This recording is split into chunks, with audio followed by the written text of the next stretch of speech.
So, tomorrow, it's been 2 years since we built your car, and for the most part, it's been problem-free, right?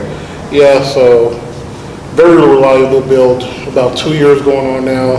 Like going out, took the car San Antonio, Houston, Dallas, raced all over the place, and with around 900 horsepower for a 2-year build, we had zero issues. With the stock trans being on there, I heard a lot of people, hey, that amount of power with that transmission is going to go out for pretty soon. Never happened. We came in with a mindset of building a pretty fast car, but very reliable. Everything was just top notch, and I'm super happy with the build.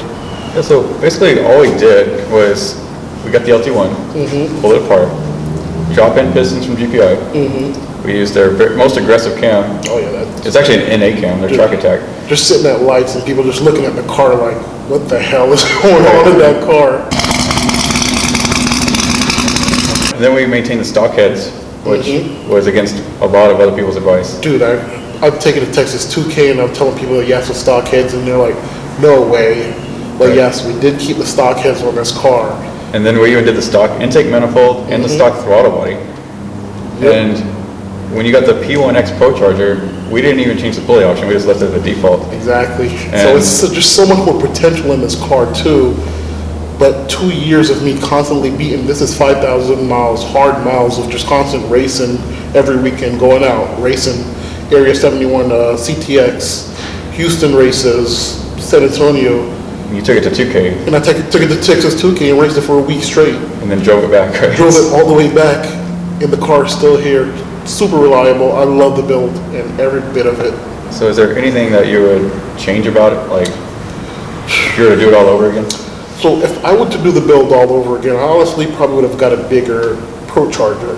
At the time, the situation we were going through, I just decided that first boosted car, let's start off with the P1X and just the whistle, the big red blow-off valve.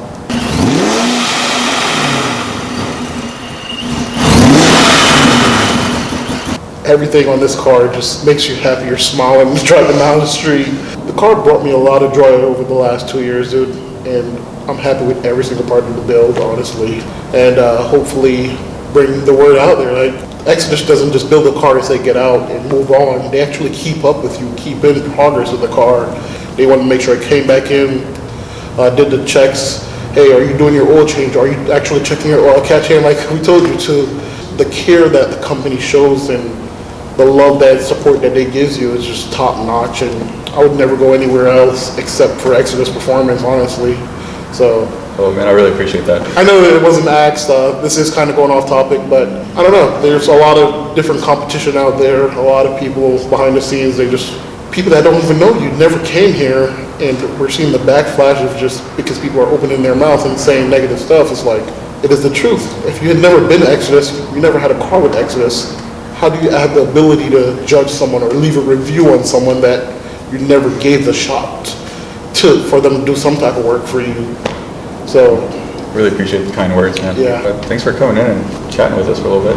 Yeah, and I think this is a nice way we're going with the podcast type of deal, bringing in back old bills to see how customers enjoy it, and hopefully bring the word out there. Like, Exodus doesn't just build a car and say get out and move on. They actually keep up with you, keep in progress with the car.